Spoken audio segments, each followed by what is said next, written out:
is going to treat with NaOH, then what will happen? The formation of NaCl and water takes place. So whenever NaCl undergoes on dissociation, it gives Na plus Cl minus ion. Means salt is an anionic compound. Salt is an anionic compound that is formed by the combination of acid plus base, or in another term we can say that is made up of by the combination of cation plus anion, or number of cation is equal to number of anion. Suppose number of cation means like plus 1 is equal to minus 1. Suppose Na plus 1 is equal to minus 1. That time we can say the neutrality become 0. So acid plus base is equal to salts and water. This reaction is known as neutralization reaction, because whenever acid is going to treat with base to give salt and water, and the formation of water conclude that reaction is known as neutralization reaction.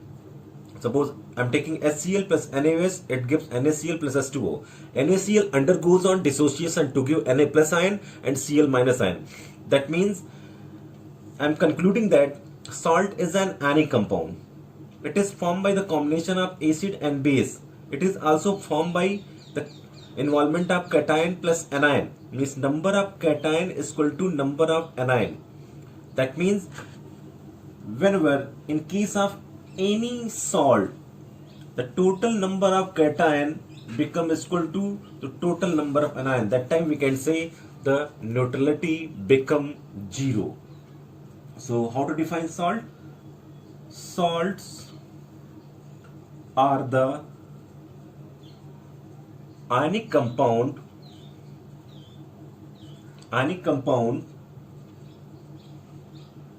consisting of two parts. That means cation as well as anion. One part carrying a positive charge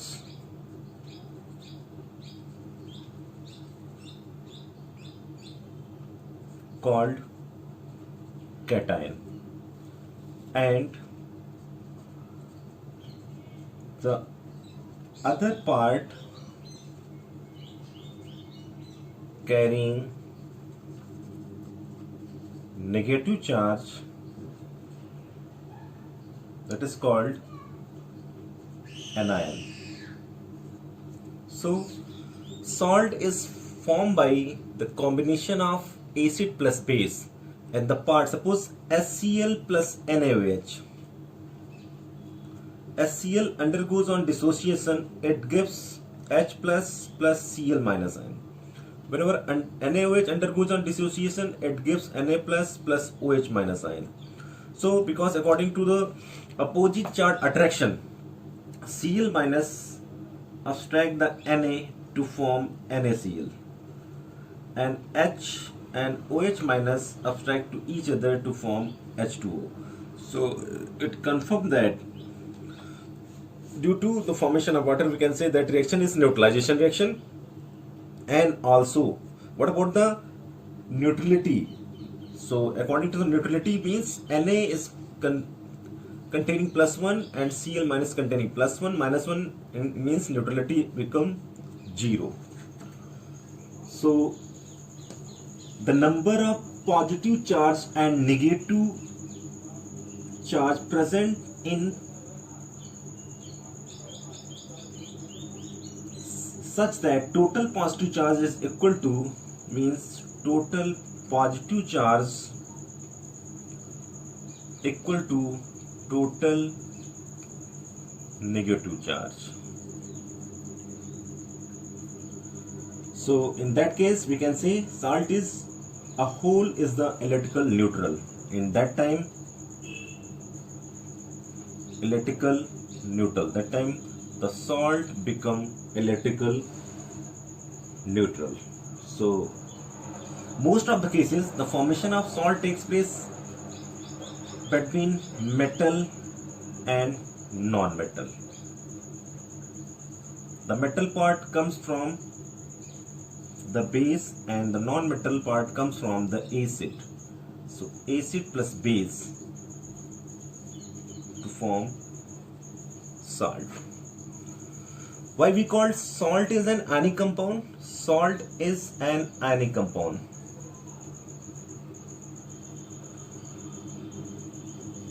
Why we say salt is an ionic compound? Because salt is containing cation part as well as anion part. Means salt is containing positive part plus negative part. So because also we are knowing about the ionic compound means the formation of bond between two atoms. The one which has metallic character and the another one which has non-metallic character. That's metal plus non-metal. So there are some of the ions like polyatomic ions. So salt formation takes place as per term of the polyatomic ions. So what is polyatomic ions? Polyatomic ions means they are single, they are monovalent.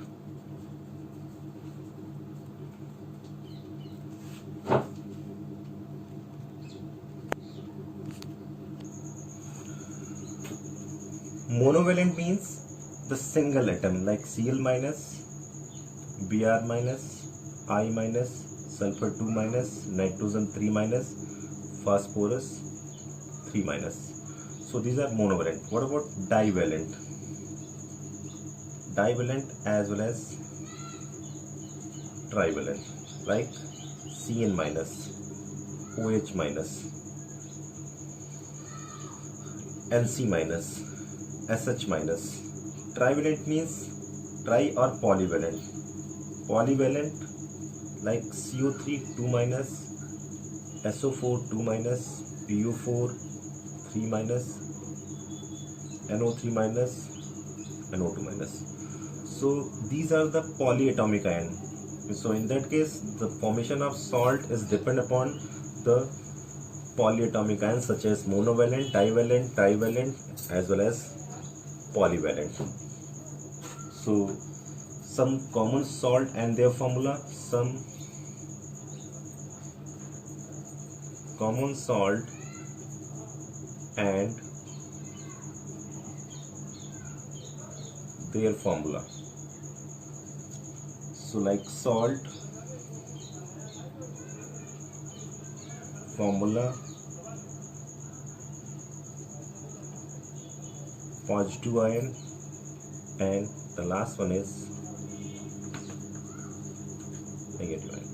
So salt, like suppose I am talking about sodium chloride. Sodium chloride means the formula for sodium chloride is NaCl. The positive charge Na plus and Cl minus.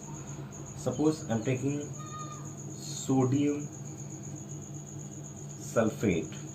Sodium sulfate means the formula for sodium sulfate is about Na2SO4, then Na plus SO4 2 minus.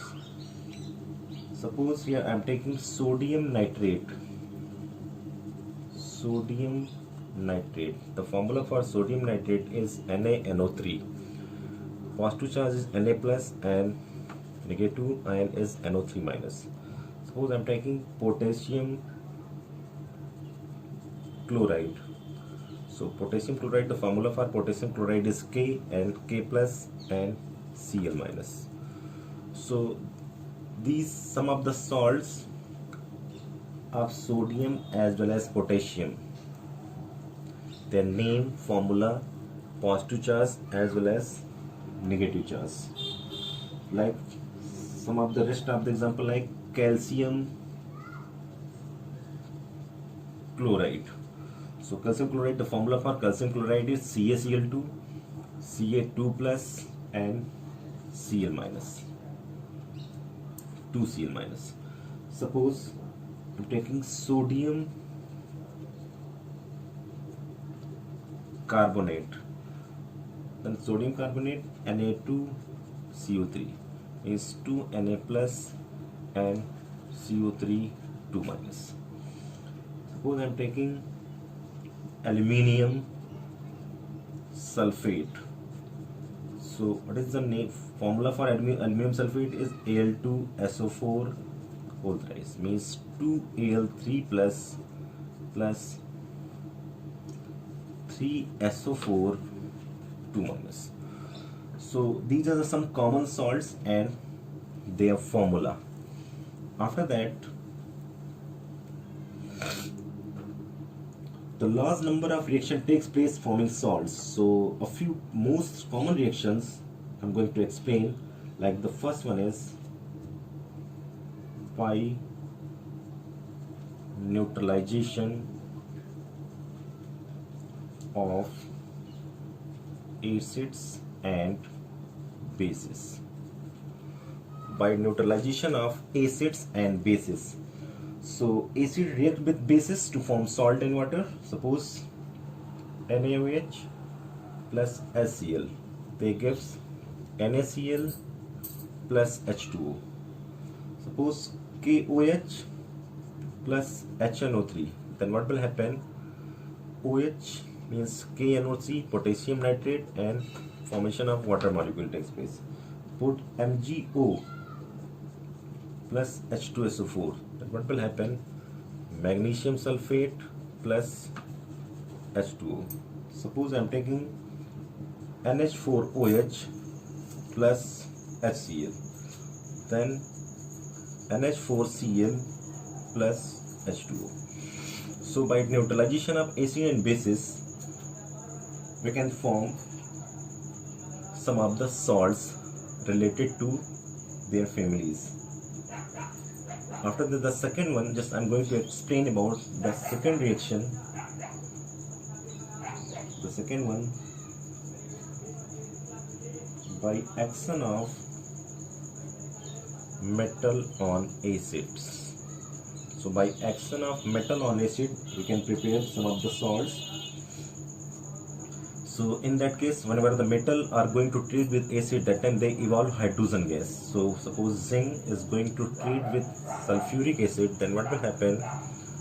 Zinc sulfate plus hydrogen gas. Like zinc plus 2HCl, then what will happen? Zinc chloride plus H2. So whenever metal are going to treat with acid, that time they evolve or they produce hydrogen gas. Put Mg plus 2HCl, then what will happen? Magnesium chloride plus hydrogen gas. So whenever metal treat with acid to evolve hydrogen gas. Just I'm going to explain the third reaction. By action of acid on metal carbonate and bicarbonate. So whenever acid are going to treat with metal carbonate as well as bicarbonate, that time they will produce salt plus CO2 plus H2O. They will produce salt, carbon dioxide and water. Suppose I am taking calcium carbonate is going to treat with 2HCl, then what will happen? Calcium chloride plus CO2 plus H2O. So whenever acid are going to treat with metal carbonate or bicarbonate, that time they will produce or they evolve carbon dioxide gas. Suppose I am taking bicarbonate like NaSCO3 plus HCl, it gives NaCl plus CO2 plus H2O. So whenever metal are going to treat with acid, that time they will produce salt, carbon dioxide and water. Just after that, I'm going to explain the fourth one. by action of metal on alkalis. Alkalis like water soluble. Suppose 2NaOH plus Zn undergoes on heating, that time they will produce Na2ZnO2 plus evolve hydrogen gas.